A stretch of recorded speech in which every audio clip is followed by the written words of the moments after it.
E o nosso assunto nesta manhã é o profeta Abacuque.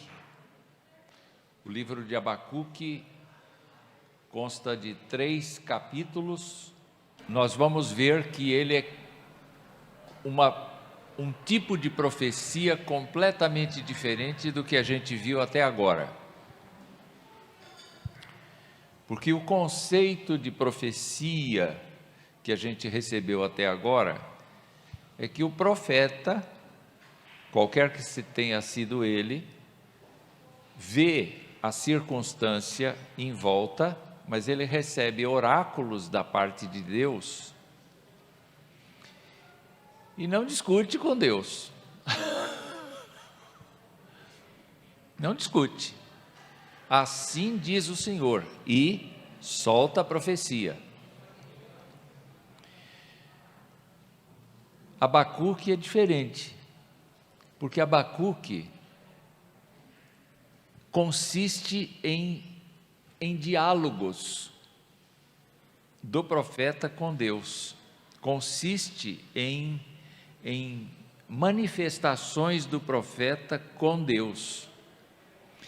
E é muito interessante, ele se apresenta diante de Deus, falando na primeira pessoa do singular, e Deus responde na primeira pessoa do plural. Então ele se torna, por meio dessa forma de comunicação com Deus, ele se torna o representante do povo, mas a mensagem de Deus, os oráculos de Deus no livro, não são dirigidos exclusivamente a ele, mas dirigidos à comunidade toda. Que comunidade é essa? A comunidade de remanescentes. Quando a gente pensa no povo de Israel, nós temos que vir para o Novo Testamento e lembrar de um conceito que existe há muitos anos, que descende inclusive dos profetas do Antigo Testamento, que nem toda pessoa que nasceu em Israel é israelita.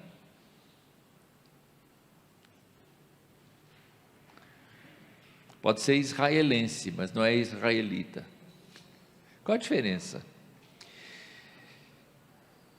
Existe uma diferença em pertencer a um país e existe, eu pertenço a um país, mas eu não pertenço ao Deus que fez aliança com este povo. No Novo Testamento isso fica muito claro. No Antigo Testamento, volto a falar disso, nós encontramos este conceito, que a circuncisão de uma pessoa não é a circuncisão física, mas é a circuncisão do coração. Então, o verdadeiro israelita, tanto no tempo do Antigo Testamento quanto no tempo do Novo Testamento, é uma pessoa transformada pelo poder de Deus, convertida a Deus. Se lembre, por exemplo, quando os profetas dizem assim: eu vou transformar o coração de pedra em coração de carne. O que significa isso? Significa uma transformação, uma conversão, significa uma mexida que Deus faz no interior da pessoa, de modo que ela se perceba e creia na graça de Deus.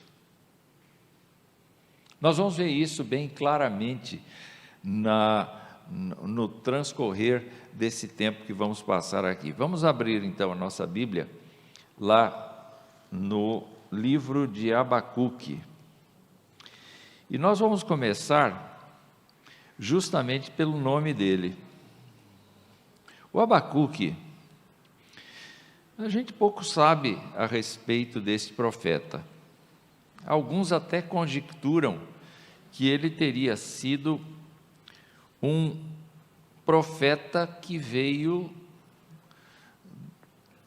dos levitas que cantavam, porque ele termina o livro dele com um salmo, com uma poesia, com uma exaltação de Deus por meio de poesia.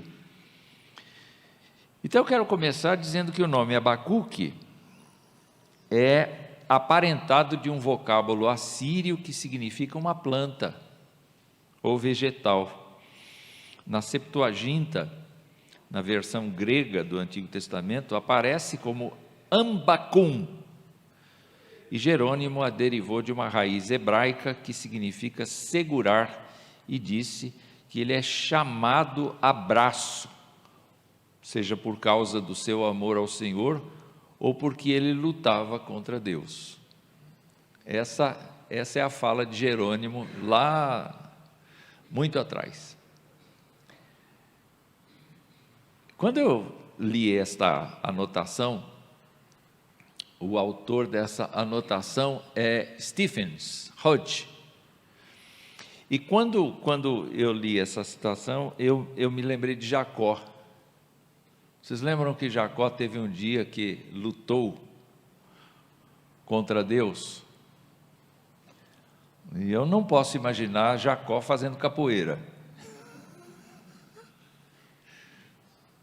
nem jiu-jitsu, karatê. Pronto, é mais fácil falar isso do que falar o outro. Eu imagino agarro. Eu imagino o esforço de sobrepujar o outro por força física, aquele abraço de tamanduá.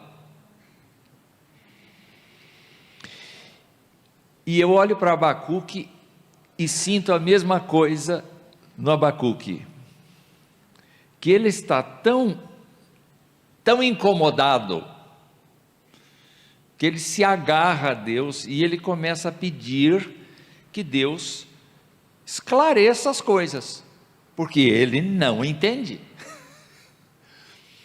Vocês vão ver no primeiro versículo, já é uma coisa assim, o segundo versículo, quero dizer, já é uma coisa assim, assustadora para nós, porque nós estamos acostumados a olhar o Senhor, talvez de outra maneira.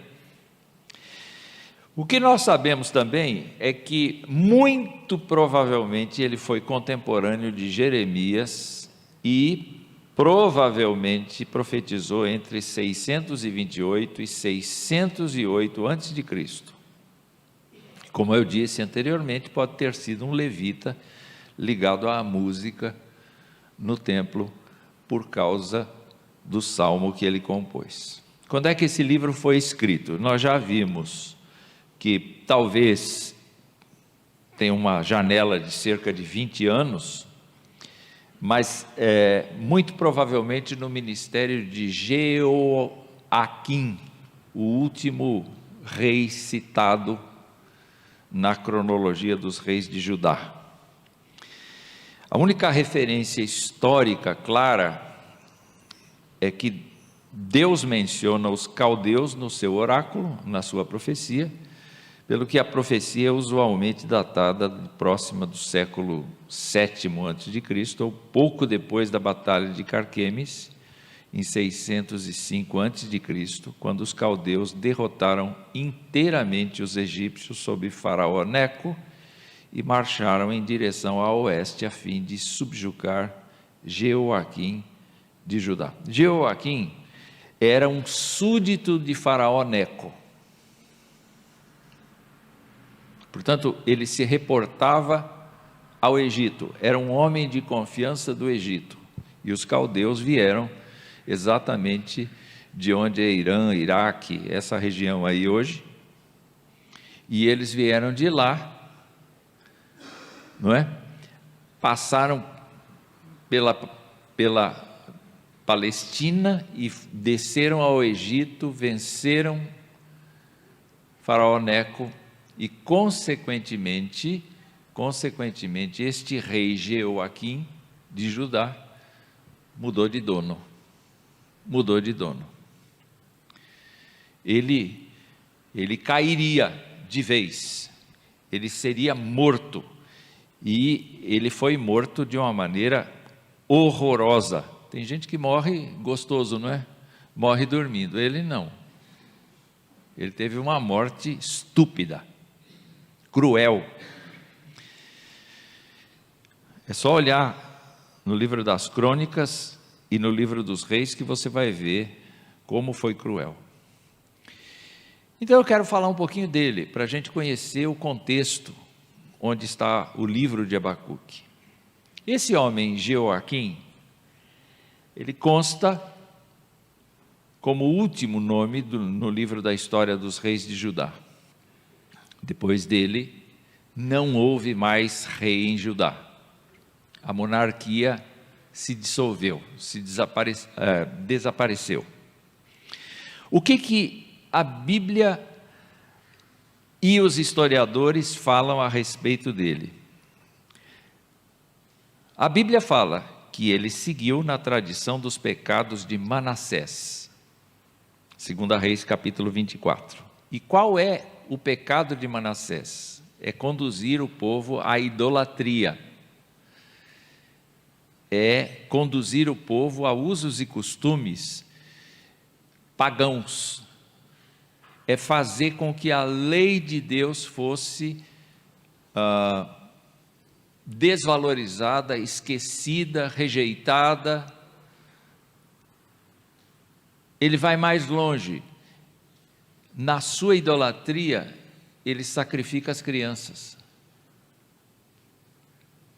E o povo continua, na verdade, porque há um sobe e desce de reis que fazem isso, mas Manassés é muito marcado exatamente por essa postura rebelde diante de Deus, apesar de ter recebido a revelação do Messias. É muito interessante. Para quem Deus revela o Messias? Lá no Éden ele revelou para a serpente. Em Manassés, no tempo de Isaías, ele fala e ele revela a Manassés a respeito do Messias. Parece que Deus vai anunciando as suas coisas para os inimigos dele e não para os amigos. É muito interessante o jeito de Deus revelar as suas coisas. Mas Joséfo diz que Jeoaquim era um homem injusto e maligno, nem santo para com Deus, nem tolerante para com os homens. Você tem então um homem que fica 11 anos no poder e tem esse perfil, e o que ele vai promover com esse perfil? A felicidade do povo ou a destruição do povo? Ele não está nem aí com o povo. O que mais que nós podemos ver a respeito dessa situação? É que houve um tempo no reino de Josias em que ele mandou destruir tudo que lembrava o paganismo.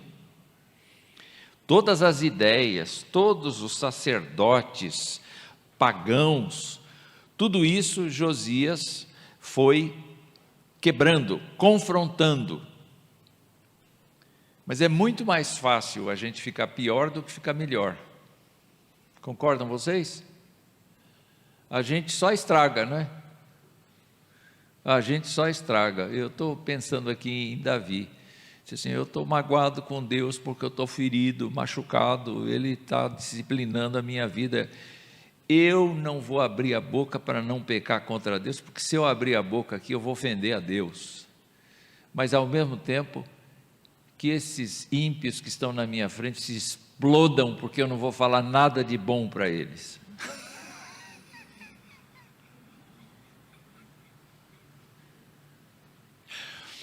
Eu fiquei pensando nisso aí quando eu ouvia o sermão desta manhã. Não, dane-se. Isso não é atitude de crente, não. É por isso que cresceu um fogo dentro dele, porque ele estava agindo contra a consciência, ele estava sendo vaidoso. E então é muito mais fácil a gente ir para o lado obscuro, para o lado da desobediência, para o lado da rebeldia, para o lado da idolatria. E foi exatamente o que Jeoaquim adotou. Ele não foi atrás dos valores da lei de Deus, ele foi atrás dos valores da ideologia egípcia.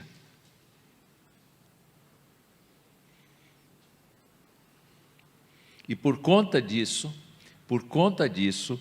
ele desenvolveu no país uma decadência religiosa.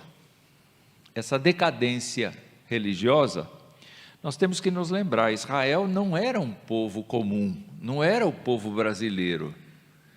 Israel era um povo que tinha uma história de Deus comprando e de Deus enchendo esse povo de promessas, de responsabilidades e de privilégios. E se eles não andassem conforme estas regras, eles padeceriam a disciplina de Deus.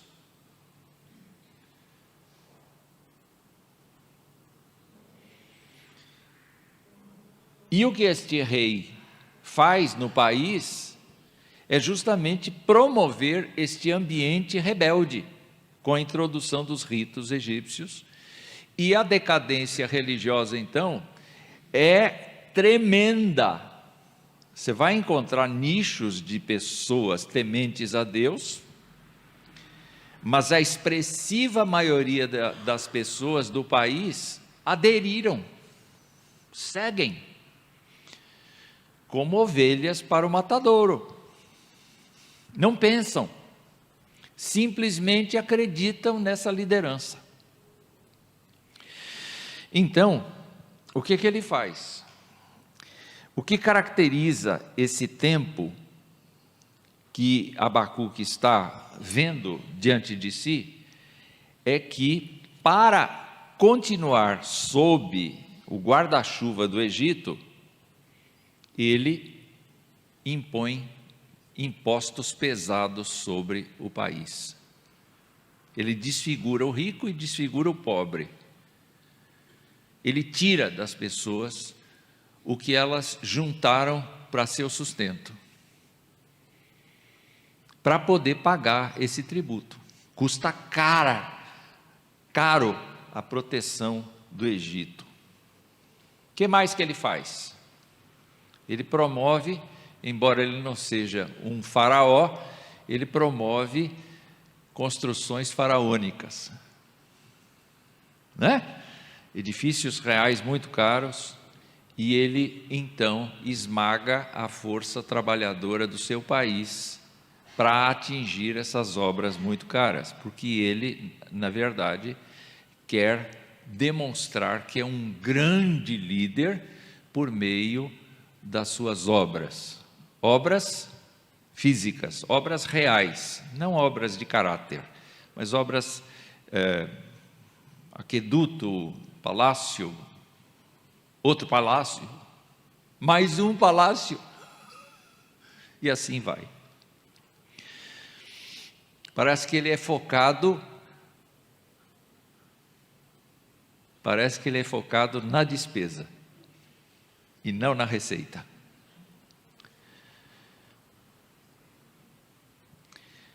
O que mais que ele é? A Bíblia o descreve como opressivo, como cobiçoso.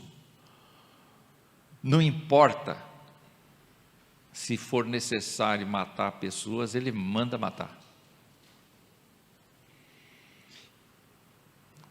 E Jeremias registra o assassinato de Urias por ter se oposto a ele. Como é que ele cala os seus adversários? Ele cala os seus adversários por morte. O que ele fez também? Em Jeremias, ele se opõe a Jeremias e ele queima o rolo do livro que Jeremias escreveu.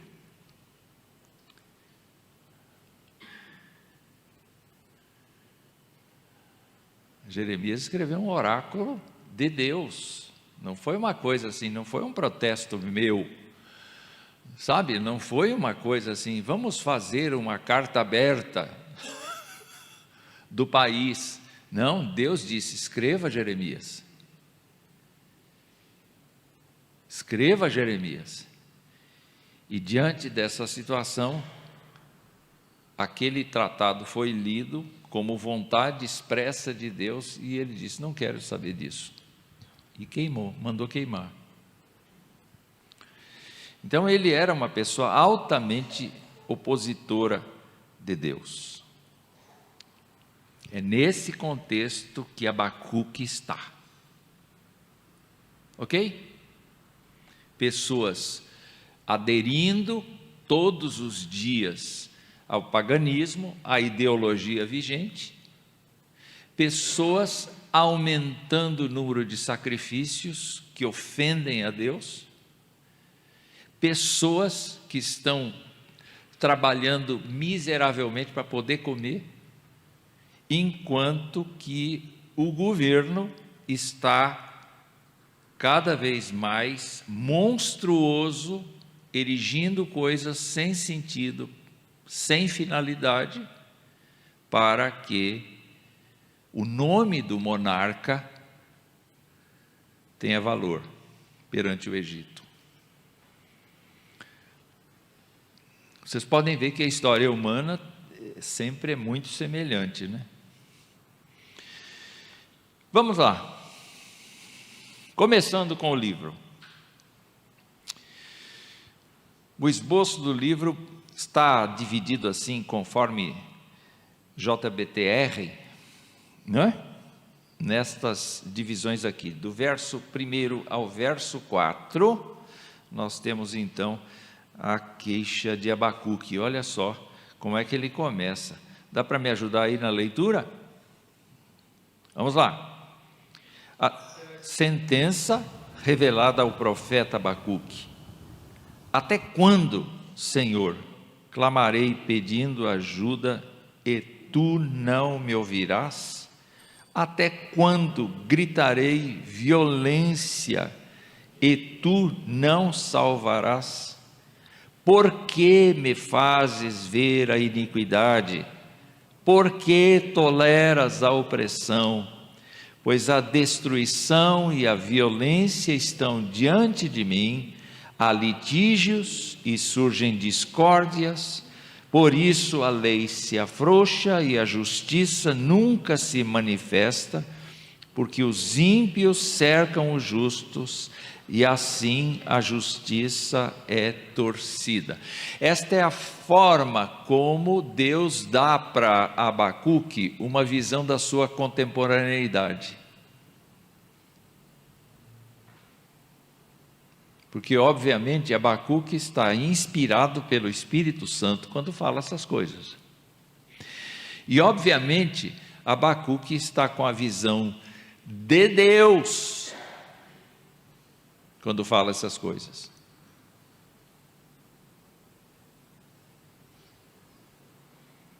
É muito importante para a gente entender o seguinte, que quanto mais a gente se aproxima de Deus, mais sensibilidade para o pecado a gente adquire. Vocês estão entendendo? Porque a gente começa a olhar o mundo sob o prisma do Senhor. E a gente começa a ver com mais volume a nossa própria fragilidade, como o salmista falou, e a gente também começa a ver a fragilidade da vida humana, da sociedade humana, dos fracassos da sociedade humana. A gente começa a olhar e perceber, ter discernimento das intenções do coração das pessoas. E não é agradável. Não é agradável. Esse tipo de coisa que a gente passa ao se aproximar de Deus não é agradável. Na verdade, nós estamos completando aquilo que Cristo fez. Cristo viveu na terra absolutamente inconformado. Inconformado com a dor das pessoas, com a necessidade das pessoas e também com a rebeldia das pessoas. Quantas vezes ele chamou seus discípulos de homens de pequena fé? Quantas vezes ele teve que mostrar por sinais, por milagres, que a ótica de Deus não convive com o pecado humano, com a fragilidade humana, e é por isso que Deus tem que estender a sua misericórdia o tempo todo. Inclusive a disciplina do Senhor é um ato de misericórdia. Então, nesta primeira divisão, nós encontramos o profeta clamando a Deus por causa da iniquidade que ele vê ao seu redor e pergunta por quanto tempo ela continuará sem ser castigada. Senhor, esta terra não dá mais. Eu lembrei de um ator, Flávio, não sei o que morreu com 85 anos, Migliacco, Flávio, acho que é Flávio. Estão situando ou não? Estão situando? Alguns estão. E ele escreveu antes de tirar a própria vida, dizendo que este mundo estava perdido, e que ele não queria continuar mais nele. Ele ajudou, inclusive, a perder o mundo. Com a arte dele, com as coisas que ele fez, ele também ajudou a perder o mundo. Não é? E ao olhar para ele diz que o mundo é muito ruim, ele diz que o mundo é muito mau. E a pergunta de Abacuque começa assim: até quando eu vou clamar e o Senhor não vai me responder? E eu pergunto para vocês, a gente tem direito de falar assim com Deus?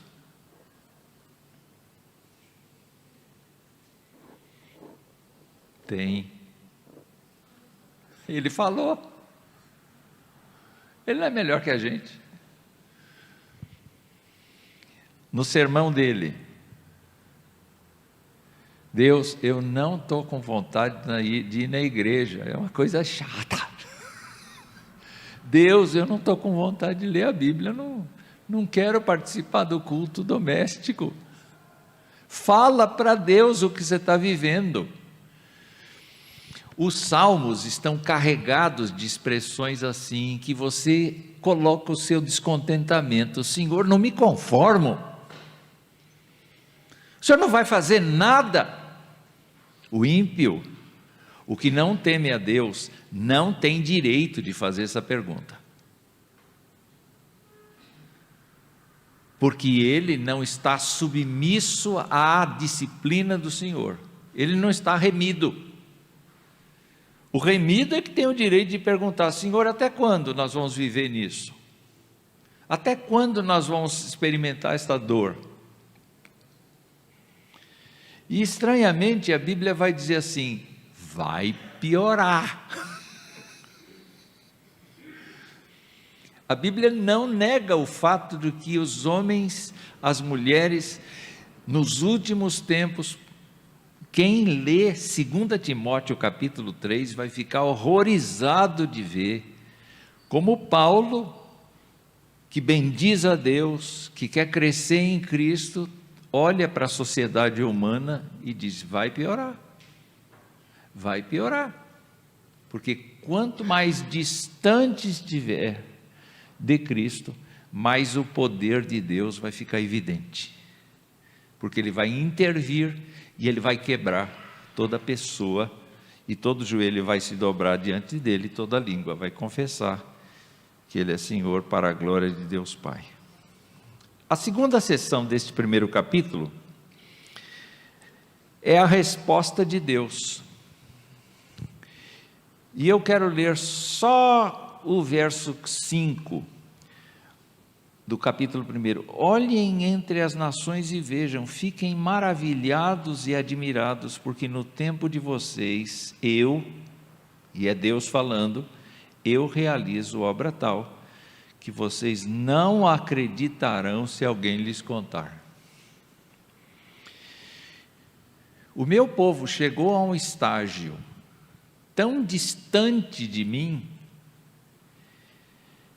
que a única coisa que resta a ele é ser disciplinado.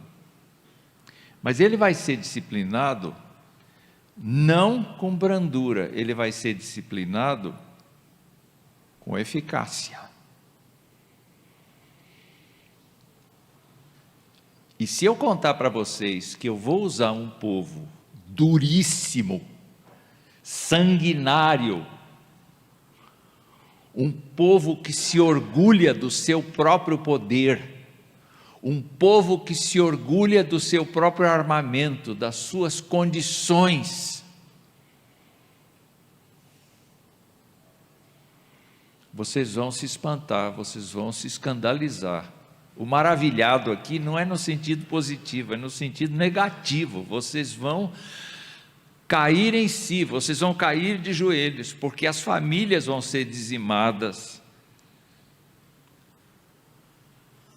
vocês serão desterrados, quem sobrar vai ser morto à espada, porque vocês chegaram a esse ponto, vocês necessitam deste grau de disciplina.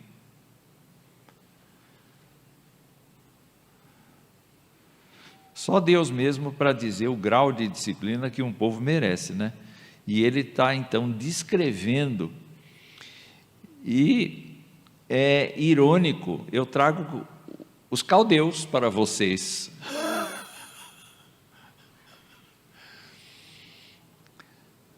Nação cruel e impietuosa, que marcham pela largura da terra para apoderar-se de moradas que não são suas. Deus está fazendo propaganda dos caldeus aqui.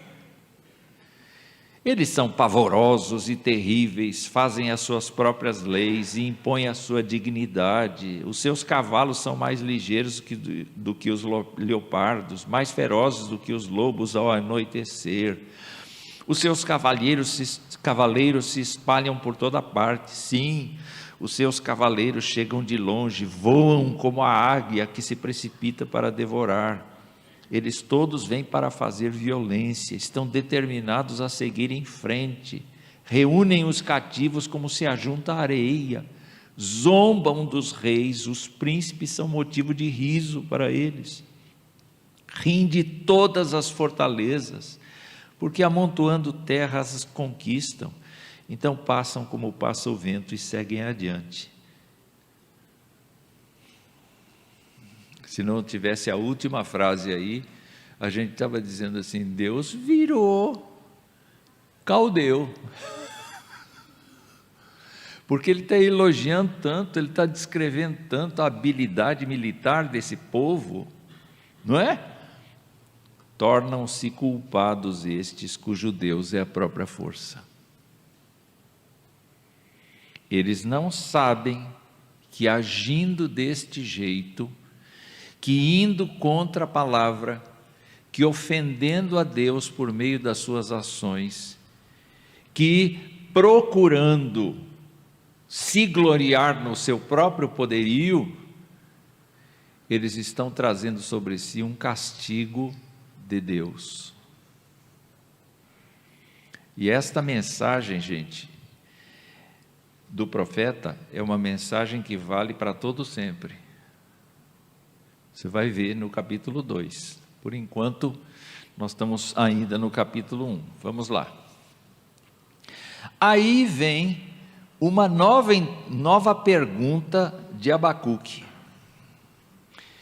E ele diz assim, mas tu não és um Deus eterno? Tu não és santo? Certamente nós não vamos sucumbir, mas, Senhor, O Senhor colocou aquele povo para executar juízo sobre nós, que estamos aqui no nosso país, com iniquidade, com opressão, com destruição, com violência, com litígio, com discórdia, lei afrouxada, justiça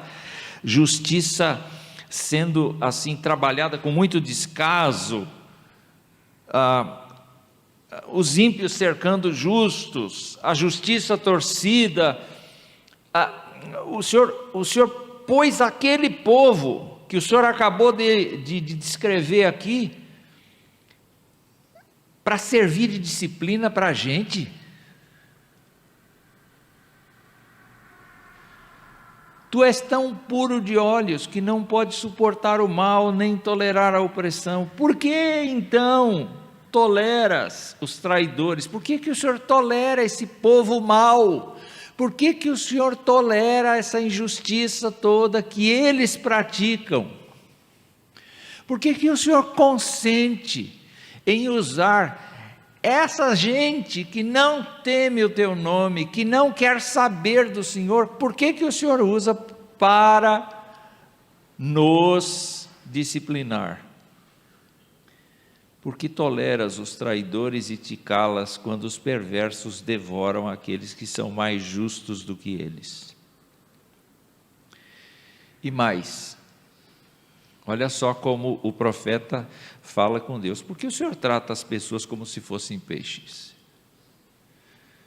Passa a rede de arrastão.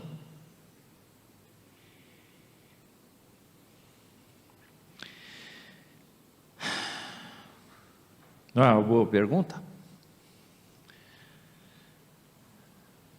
Se Deus é santo, como Ele pode permitir a brutal desumanidade e idolatria dos caldeus, cujas atrocidades são piores que os males que serão enviados a punir? Eles são mais pecadores, se pode dizer assim, do que os judeus, e todavia Deus vai usar para corrigir os judeus. Será que isso acontece com a gente? Será que Deus usa pessoas que não se importam com Ele para tratar conosco e nos fazer voltar para o caminho? Claro que sim. Claro que sim. Os crentes não estão livres de serem maltratados, de serem mortos, de serem assaltados. Os crentes não estão livres da perversidade humana. Nós vivemos num mundo em que a gente precisa cuidar mesmo. Você vem para a igreja, se o Senhor não guardar, em vão vigia a sentinela, mas não deixa a porta aberta. Tem que fechar a porta. Em alguns casos tem que acionar o alarme. Tem que botar câmera de vigilância. Tem que fazer de tudo um pouco que a gente puder fazer. Mas a gente sabe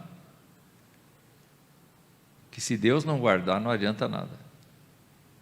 Então, diante desta situação, nós podemos saber que Deus usa o mundo para nos confrontar. Eu não sei, alguns de vocês já ouviram essa expressão, mas você é crente, você não pode fazer isso. Alguém já te disse isso alguma vez? Mas você é crente, você não pode. E quem foi essa sumidade que disse isso? É uma pessoa que não teme a Deus. É uma pessoa que, quer dizer, Deus usou um incrédulo para te chamar atenção. Acontece a mesma coisa aqui no nosso livro. Então, a resposta de Deus começa assim: o Senhor me respondeu e disse: escreva a visão, torne-a bem legível sobre tábuas para que possa ser lida. Eu estou no capítulo 2, verso 2. torne-a bem legível sobre tábuas, para que possa ser lida, até por quem passa correndo, porque a visão ainda está para se cumprir no tempo determinado. Ela se apressa para o fim e não falhará. Mesmo que pareça demorar, isso é para a gente, isso é para a gente. Mesmo que pareça demorar, espere, porque certamente virá, não tardará. E qual é a profecia? Qual é a visão? A visão é esta: eis que a sua alma está orgulhosa, a sua alma não é reta nele, mas o justo viverá pela sua fé. Em outras palavras, aqui a linguagem foi amenizada. Na revista e atualizada, a gente tem a expressão, eis o soberbo, a minha alma não tem prazer nele, mas o justo viverá na sua fé. Vamos traduzir isso?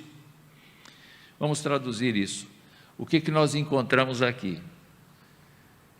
Eu estou mostrando para você o pecado de Judá. Você está perguntando, por que eu permito isso? Pois bem, eu permito porque eu vou corrigir vocês. De que jeito? Eu vou trazer os caldeus, um povo horroroso, que não teme o meu nome, para cuidar de vocês.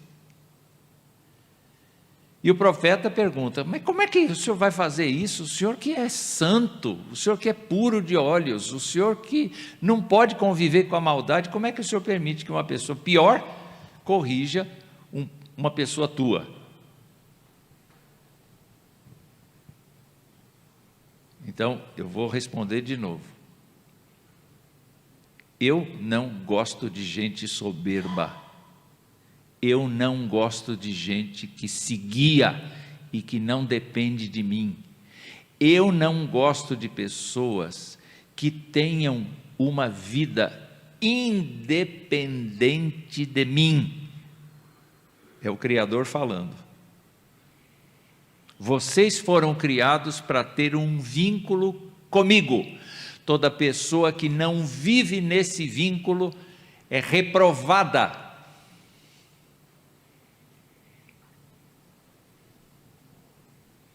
E eu vou disciplinar vocês, mas também vou disciplinar a eles. E vocês têm que acreditar nisso. Vocês têm que acreditar que eu sou mais poderoso do que qualquer povo. Vocês têm que acreditar que eu sou pessoa que detém o controle da história. No Novo Testamento, essa fala, o justo viverá pela fé, já é uma fala que se aplica na pessoa de Jesus Cristo. O justo tem que viver pela fé em Jesus Cristo. O justo não pode ser uma pessoa soberba que não viva na dependência de Jesus Cristo. O justo é uma pessoa que precisa constantemente ter o seu coração renovado pela graça de Deus. Aquele que não é crente não está nem aí com essas coisas. E Deus não tem prazer nessa pessoa. É claro que Deus ama o mundo de tal maneira que deu o seu Filho. Mas nós sabemos que, como ninguém quer receber o Filho, porque isso dói, a gente tem consciência do nosso pecado, Ele vem buscar. Então, se você hoje confessa Jesus Cristo como seu Senhor e Salvador, foi pura misericórdia de Deus, Ele veio te pescar. Ele veio te buscar. Ele veio te buscar. E você o ama porque Ele veio te buscar. Então, o profeta disse assim, eu vou me colocar numa torre de vigia. É claro que essa torre de vigia não é nem TTJ, nem uma torre mesmo. Torre de vigia é um jeito de falar, eu vou ficar vigilante, eu vou ficar aguardando a resposta que o Senhor tem que me dar. E nesse caso, então, o que nós encontramos é que o profeta, não é? Vai esperar Deus resolver o dilema. E a resposta vem da asseveração do princípio que o orgulho dos caldeus será motivo da sua queda e que a fidelidade do justo será a sua salvação. Continuando o capítulo, aí nós temos um estilo de zombaria, porque consiste numa série de 5 ais que predizem as duras consequências contra eles devido aos atos de desumanidade pelos quais são responsáveis. E no capítulo 3, há um salmo de Abacuque, não é? Se esse salmo de Abacuque tem qualquer conexão com o tema dos capítulos anteriores, descreve a revelação de Deus vindo para exercer o seu juízo em espantosa majestade e trazer julgamento contra as nações e salvação ao seu povo. Então é uma mensagem de esperança. Vamos lá, o que esse livro nos ensina a respeito de Deus? Primeiro, Abacuque se dirige a Deus como Senhor, é o nome de Javé, Yavé, Jeová, como você queira pronunciar, mas é o Deus pactual, é o Deus da aliança feita com Abraão, de amor e disciplina. A relação que Abacuque tem é com este Deus que trata espiritualmente do seu povo, não apenas domina sobre o seu povo, mas tem uma aliança de ser o Deus do crente e o Deus da posteridade do crente. Nós, os presbiterianos, adotamos isso. Nós realmente cremos que Deus, é nosso Deus pessoal, mas é um Deus que traz bênção sobre a nossa posteridade. Quando ele falou, você lembra do nome do seu tataravô? Eu fiquei torcendo aqui na minha cabeça se eu conseguia. Do lado do meu pai, eu lembrei do meu bisavô, mas não do tataravô. Eu preciso consultar de novo. O papai fez a genealogia da família. Mas eu me lembrei de uma coisa interessante. Quando a Igreja Presbiteriana Independente de Porangaba, cidade aqui da Castelo Branco, fez 100 anos de organização, eu fui pregar. E por que eu fui pregar? Porque um irmão nosso muito chegado era secretário do conselho daquela igreja. Avô estava sendo recebido na organização da igreja por batismo infantil.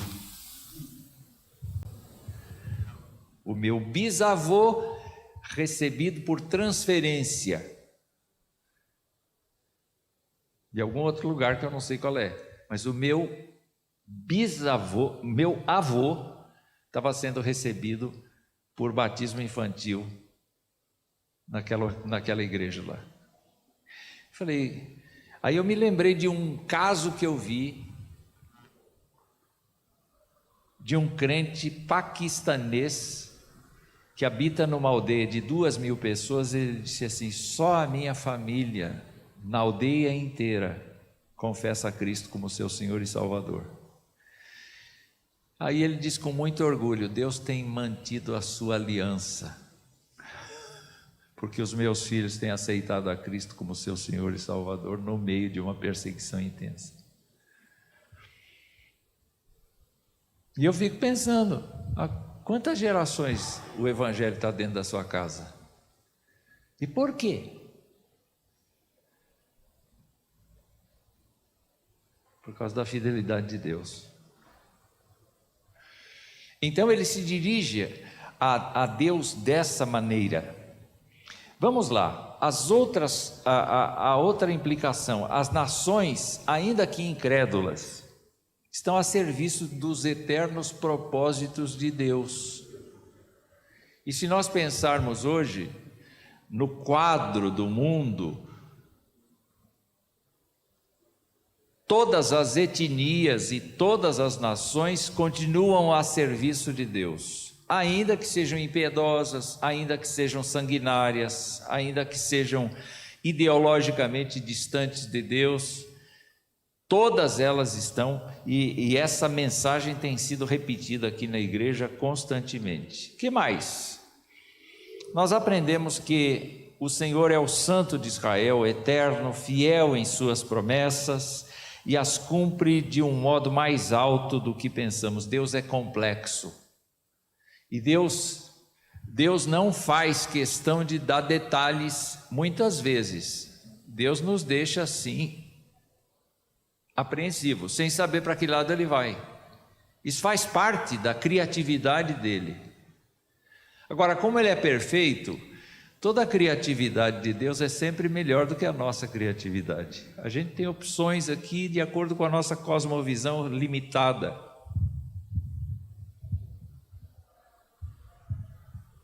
Que cor que é esta fita aqui?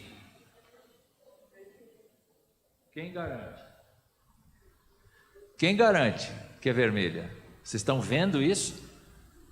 Vocês estão vendo? Eu estou, porque eu estou escondendo com a mão. Eu consigo ver isso, mas vocês conseguem ver isso. Nenhum de nós tem a visão de 360 graus, só Deus. É por isso que a nossa palavra não tem necessariamente verdade completa. Ela é uma interpretação da verdade, mas a palavra de Deus é 360. Vamos lá. Então, Ele é o Santo de Israel, Ele é Deus eterno, Ele é Deus fiel, e é assim que Abacuque vê o Senhor, e nós também.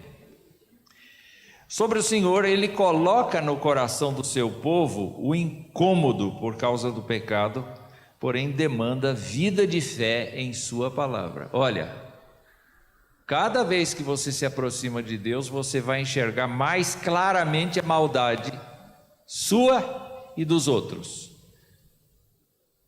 Porém, não abandone o Senhor. Essa é a fala. Não abandone o Senhor. O Senhor não tolera pessoas orgulhosas. O Senhor aceita e abençoa pessoas que se humilham diante dele. Essa é a mensagem do livro. Como é que Deus trata com Abacuque, com judeus e com caldeus? Deus mostra Judá, a iniquidade, a opressão, a destruição, a violência, os litígios, as discórdias, a lei afrouxada, a justiça torcida, o crescimento da impunidade. Mas Deus vai utilizar os caldeus para corrigir Judá, fato incompreensível e inacreditável para o profeta. No entanto, Deus reafirma sua fidelidade e demanda que o justo viva por sua fé. Não fé em qualquer coisa, fé naquilo que o Senhor anuncia, fé em Jesus Cristo. Aí então, no capítulo 2, você vê os 5 ais sobre os caldeus, e tudo começa assim: ai daquele que, esse é a palavra-chave para introduzir cada ai. E ai significa uma palavra não apenas de tristeza, mas uma palavra de sentença.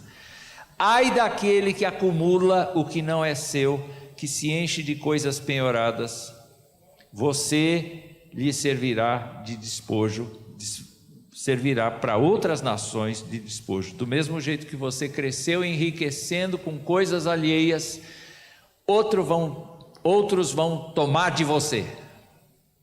Esse é o primeiro ai. Segundo ai: ai daquele que ajunta em sua casa bens mal adquiridos para pôr o seu ninho num lugar bem alto, a fim de livrar-se das garras do mal. E a fala de Deus é: você pecou contra a sua própria vida. Então perceba aqui que esta é a ação militar, do despojo, do enriquecimento. Ai daquele que edifica uma cidade com sangue e a fundamenta na iniquidade. O contraponto disto é que a terra se encherá do conhecimento da glória do Senhor. O que isso quer dizer? É que Deus vai destruir, impondo a sua própria graça, a sua própria glória. O quarto ai daquele que dá ao seu companheiro vinho misturado com o seu furor e que o embebeda para lhe contemplar a nudez. E na sequência, chegará a sua vez de pegar o cálice da mão direita do Senhor e a sua glória se transformará em vergonha. Ninguém se iluda com as pessoas que desonestamente enriquecem, seja por meio de enganar, seja por meio de embebedar, seja por meio de qualquer apresentação de prazer para te levar na conversa. Não ceda para eles, porque eles terão a vez de pegar o cálice da mão direita do Senhor e a glória que eles tanto querem vai se transformar em vergonha. Ai daquele que diz à madeira, acorde, e à pedra muda, levante-se. Pode o ídolo ensinar? Eis que está coberto de ouro e de prata, mas no seu interior não há fôlego nenhum. E é esta última frase que nos deve ajudar. Deus está vivo, Deus não é uma imagem folhada de ouro. Deus está vivo e Deus está no seu santo lugar. Deus está no lugar santíssimo e todas as nações devem se dobrar diante dele, devem ficar caladas diante dele. Às vezes a gente usa esse versículo para pedir silêncio, né? Vai começar o culto, tá aquela zoeira, aí alguém da frente diz assim: o Senhor está no seu santo templo, cale-se diante dele toda a terra. Só que não é bem a aplicação que se deve fazer. O Senhor é soberano, e quando Ele abrir a sua boca, diferentemente da pedra muda, da madeira que está dormindo, Ele vai reagir. Então, olha só, o último trecho que eu quero mostrar para vocês no capítulo 3. Tem uma música boa aí. Isso quer dizer que a aula tem que terminar? É isso?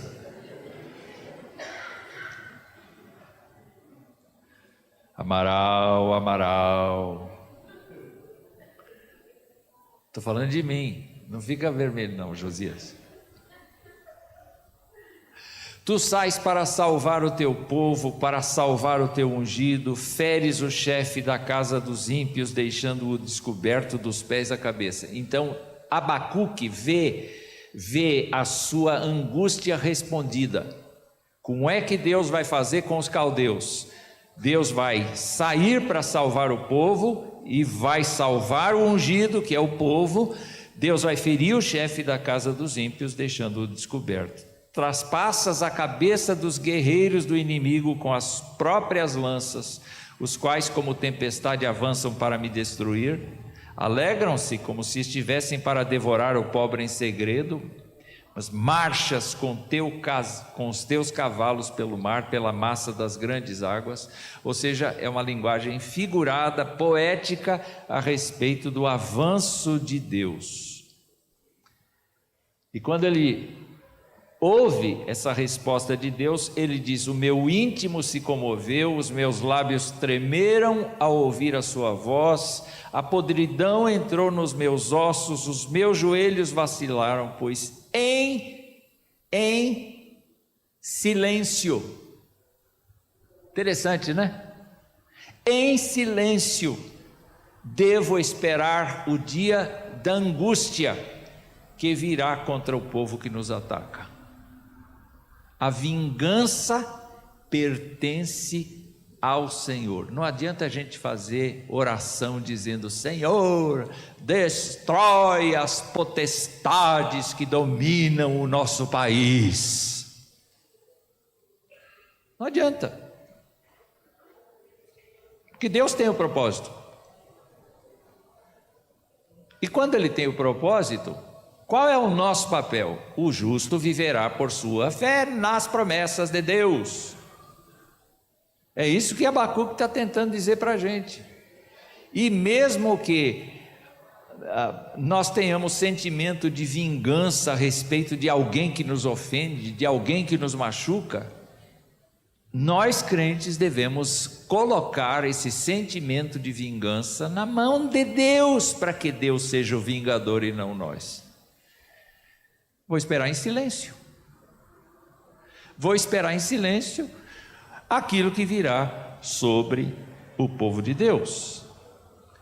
E aí é que vem a coisa que mais se prega a respeito de Abacuque. Essa frase final aí. Vamos ler juntos, gente? Ainda que a figueira não floresça, nem haja fruto na videira, ainda que a colheita da oliveira decepcione, e os campos não produzam mantimento, ainda que as ovelhas desapareçam do aprisco, e nos currais não haja mais gado, mesmo assim, eu me alegro no Senhor, e exulto no Deus da minha salvação. O Senhor Deus é a minha fortaleza, Ele dá aos meus pés a ligeireza das corças e me faz andar nas minhas alturas. Viu que mudança? Até quando eu vou clamar e o Senhor não vai me ouvir? No final do livro, o que ele está dizendo? Ainda que a situação fique absolutamente ruim, ainda que o Senhor traga um povo ruim para maltratar a gente, mesmo assim, eu vou me alegrar no Senhor. Mesmo assim, o Senhor é a minha salvação. Mesmo assim, o Senhor é a minha fortaleza, porque o Senhor dá aos meus pés a ligeireza das corças, o Senhor me faz andar nas minhas alturas, o Senhor trata comigo de um jeito que ninguém mais trata, porque o Senhor me perdoa, o Senhor me abençoa, o Senhor me enche de misericórdia, o Senhor cuida de mim.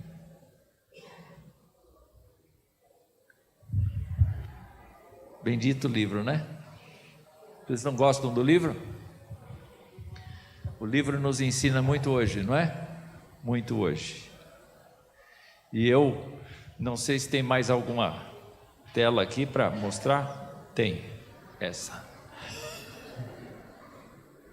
Nós chegamos ao fim. E eu queria pedir para você renovar os seus votos diante do Senhor. Não fique olhando para as circunstâncias, porque se a gente ficar olhando para as circunstâncias, a gente enlouquece. Se guarde, se proteja, não saia sozinho, não saia fora de hora.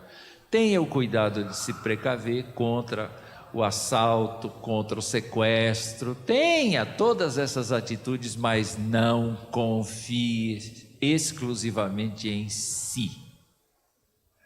Especialmente, confie na palavra do Senhor, confie nas promessas do Senhor, confie na graça do Senhor todo o tempo. Você não entende o que Ele está fazendo, mas Ele sabe o que está fazendo.